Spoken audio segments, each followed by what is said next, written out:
Hi friends, welcome back to our YouTube channel Gruhini life style. ಇವತ್ತಿನ ವಿಡಿಯೋದಲ್ಲಿ ಶಿವರಾತ್ರಿಯ ಸಂಪೂರ್ಣ ಪೂಜಾ ವಿಧಾನದ ಬಗ್ಗೆ ನೋಡ್ತಾ ಹೋಗೋಣ.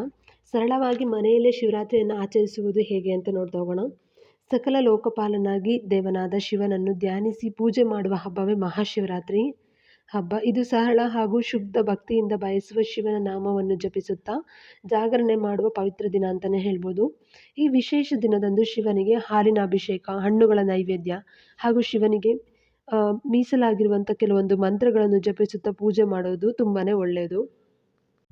ಈ ಒಂದು ಮಹಾಶಿವರಾತ್ರಿಯ ಉಪವಾಸಕ್ಕೆ ಒಂದು ದಿನ ಮೊದಲೇ ನೀವು ಊಟವನ್ನು ಮಾಡಿರಬೇಕು. ಶಿವರಾತ್ರಿಯ ದಿನ ಉಪವಾಸವನ್ನು ಕೈಗೊಳ್ಳುವಾಗ ಯಾವುದೇ ಅಜೀರ್ಣಕಾರಿಯಾದ ಆಹಾರವನ್ನು ನೀವು ಸೇವಿಸಬಾರ್ದು. ಉಪವಾಸ ಕ್ರಮವನ್ನು ಯಾವುದೇ ಕಾರಣಕ್ಕೂ ತಪ್ಪುವುದಿಲ್ಲ.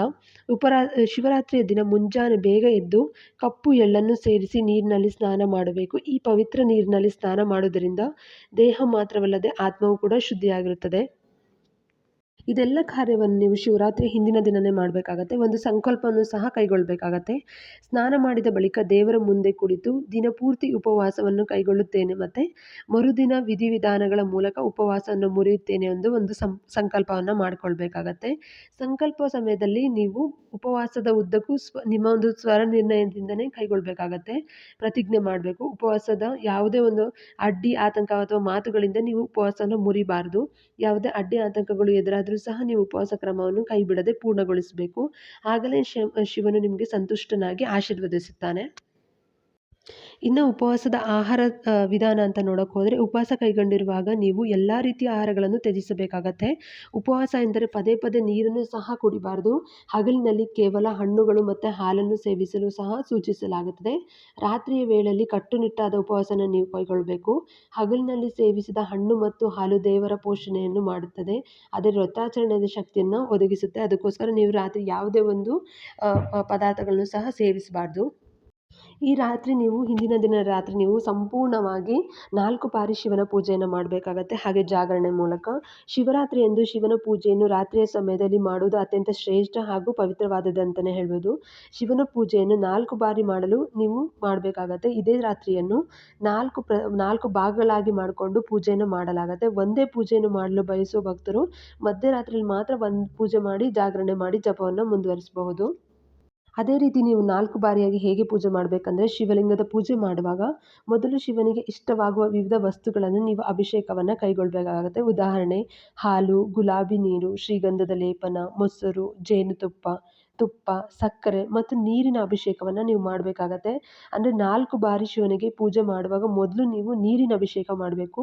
ಎರಡನೇದಾಗಿ ನೀವು ಮೊಸರಿನ ಅಭಿಷೇಕ ಮಾಡಬೇಕು. ಮೂರನೇದಾಗಿ ತುಪ್ಪದ ಅಭಿಷೇಕ ಹಾಗೂ 4ನೇದಾಗಿ ನೀವು ಜೇನುತುಪ್ಪದ ಅಭಿಷೇಕವನ್ನು ಕೈಗೊಳ್ಳಬೇಕು. ಈ ಅಭಿಷೇಕಗಳ ನಂತರ ನಿಮಗೆ ಶಿವನಿಗೆ ಬಿಲ್ವಪತ್ರೆಗಳ ಹಾರದಿಂದ ಅಲಂಕಾರ ಮಾಡಬೇಕಾಗತ್ತೆ. ಈ ರೀತಿ ಅಭಿಷೇಕಗಳನ್ನು ಮಾಡಿದ ನಂತರ ನೀವು ಆರತಿಯನ್ನು ಬೆಳಗಬೇಕಾಗತ್ತೆ.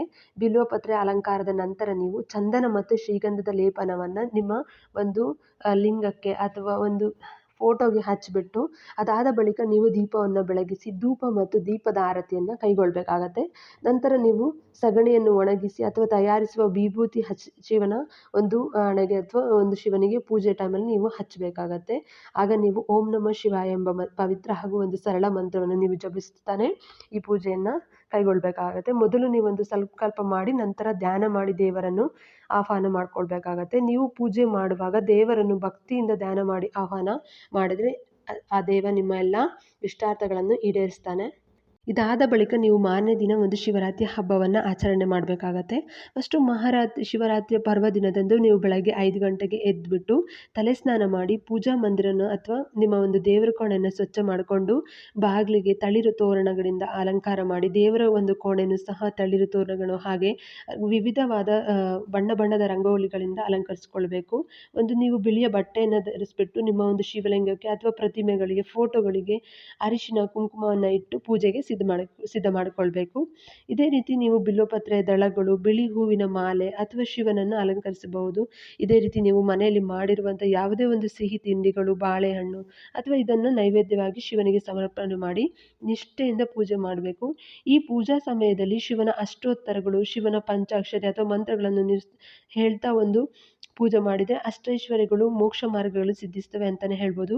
ಅದೇ ರೀತಿ ನಿಷ್ಠೆಯಿಂದ ಉಪವಾಸ ಇದ್ದು ಶಿವನ ಸಹಸ್ರನಾಮ, ಶಿವಪುರಾಣ, ಶಿವಾರಾಧನೆ ಅಥವಾ ಪಾರಾಯಣ ಮಾಡುವವರಿಗೆ ಶಿವನ ಅನುಗ್ರಹ ಯಾವಾಗಲೂ ಇದ್ದೇ ಇರುತ್ತದೆ. ಶಿವರಾತ್ರಿ ಎಂದು ಈಶ್ವರನನ್ನು ಶ್ರೀ ಪುರುಷಾದಿಯಾಗಿ ಬಿಲ್ವಪತ್ರೆಯಿಂದ ಪೂಜಿಸಬೇಕು. ಇನ್ನುಳಿದಂತೆ ಮಲ್ಲಿಗೆ, ಗಂಧ, ಜಾಜಿ ಈ ಹೂಗಳನ್ನು ಸಹ ನೀವು ಒಂದು 10 ಸಂಖ್ಯೆಯಲ್ಲಿ ಈ ಹೂಗಳನ್ನ ಪೂಜೆ ಮಾಡಬೇಕು. ಹಾಗೆ ಊದ್ಬತ್ತಿ, ಕೇದಿಗೆ, ಮಲ್ಲಿಗೆ ಹೂಗಳು ಇವುಗಳನ್ನು ಸಹ ನೀವು 2ರ ಸಂಖ್ಯೆಯಲ್ಲಿ ಪೂಜಿಸಬೇಕು. ಈಶ್ವರನಿಗೆ ಭಸ್ಮ ಅಂದರೆ ತುಂಬ ಇಷ್ಟ. ಹಾಗಾಗಿ ನೀವು ಭಸ್ಮಧಾರಣೆಯಿಂದ ಕೂಡ ನಿಮ್ಮ ಸಕಲ ಅಭಿಷ್ಟಗಳನ್ನು ನೆರವೇರಿಸುತ್ತವೆ. ಓಂ ನಮಃ ಶಿವಾಯ ಅನ್ನೋ ಮಂತ್ರಗಳನ್ನು ಹೇಳೋದನ್ನು ಮರಿಲೇಬಾರದು ಪೂಜೆಯ ಸಮಯದಲ್ಲಿ. ಈ ದಿನ ಸಾಧ್ಯವಾದರೆ ನೀವು ದೇವಸ್ಥಾನಕ್ಕೆ ಸಹ ಭೇಟಿ ನೀಡ್ಬೋದು.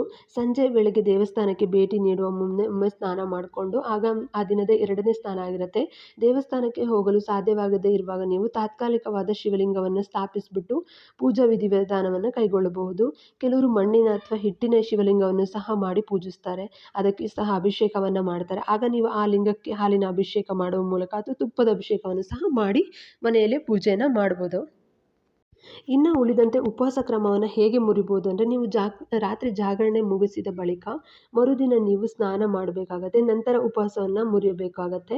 ಉಪವಾಸವನ್ನು ಮುರಿಯಲು ನೀವು ಸೂಕ್ತವಾದ ಸಮಯ ಅಂದರೆ ಸೂರ್ಯೋದಯದ ಪೂರ್ವಾವಧಿ ಅಂದರೆ ಸೂರ್ಯೋದಯ ಹುಟ್ಟೋಕ್ಕಿಂತ ಮುಂಚೆನೇ ನೀವು ಜಾಗರಣೆ ಅಥವಾ ಉಪವಾಸವನ್ನು ಮುರಿಬೇಕಾಗತ್ತೆ. ಅಂದರೆ ಸೂರ್ಯೋದಯ ಆಗುವ ಮೊದಲೇ ನೀವು ಸ್ನಾನ ಮಾಡಿಬಿಟ್ಟು ಅದಾದಮೇಲೆ ಒಂದು ಪೂಜೆ ಮಾಡಿಬಿಟ್ಟು ಅಲ್ಲಿ ಮುಗಿಸಿದ ಮೇಲೆ ನೀವು ಸ್ನಾನ ಮಾಡಿಬಿಟ್ಟು ನಿಮ್ಮ ಒಂದು ಉಪವಾಸನ ಆ ದಿನದಲ್ಲಿ ಕೊನೆಗೊಳಿಸಬೇಕಾಗತ್ತೆ.